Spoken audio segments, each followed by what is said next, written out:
All right, when you look at Ohio State, Texas, biggest challenge for the Buckeyes in this game?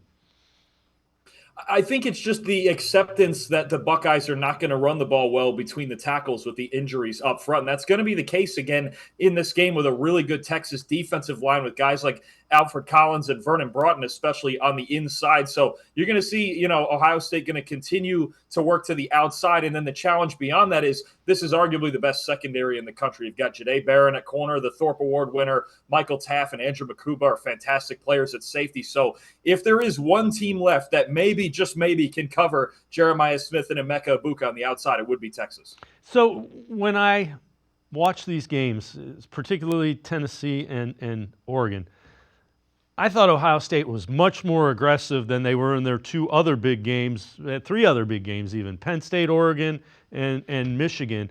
It was almost like in Big Ten play they were, I don't want to say, they were afraid to lose. Here they just went after it from the very opening kickoff.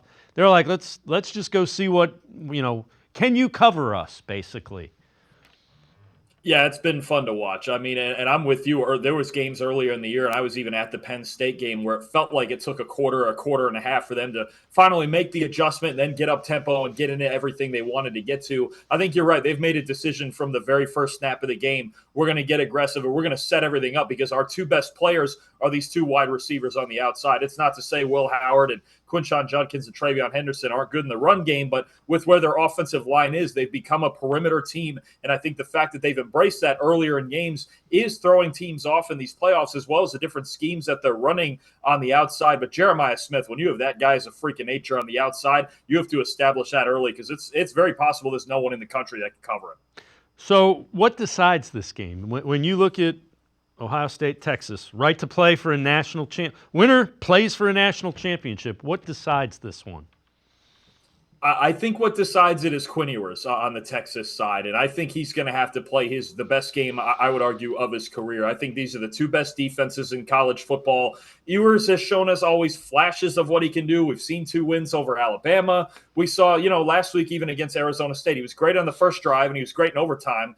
But all the time in between there, it was really, really shaky, especially with a fourth quarter interception and throwing some balls into double coverage. So I think if this game is going to go Texas way, Quinn Ewers is going to have to play his best game. And I think, like we mentioned before with Caleb Downs and Jim Knowles, the way he's calling the defense, I think it's going to take some extremely high-level quarterback play to score a lot of points on this Ohio State defense. I think for Texas, it comes down to Quinn Ewers. And if he plays a similar inconsistent manner to the way he's played all season, then I like Ohio State. Yeah, and the other thing we haven't talked about a ton, Ohio State's defense has really enabled the offense to be as aggressive because they've come out and been just as aggressive on the other side of the ball. Absolutely. They're our highest graded defense in our metrics. They've got playmakers at all 3 levels, at elite playmakers, first-round type talents at all 3 levels. And again, Jim Knowles making the adjustments. I think he's called great games all year. And you look, if you take out the 2 Oregon games, which, that's a top 3 to 5 offense in the country, they're giving up less than 10 points a game. So their defense is going to show up. It's going to be a fantastic battle in the trenches, on the outside with Texas, their secondary too. And Ohio State's got a great secondary also.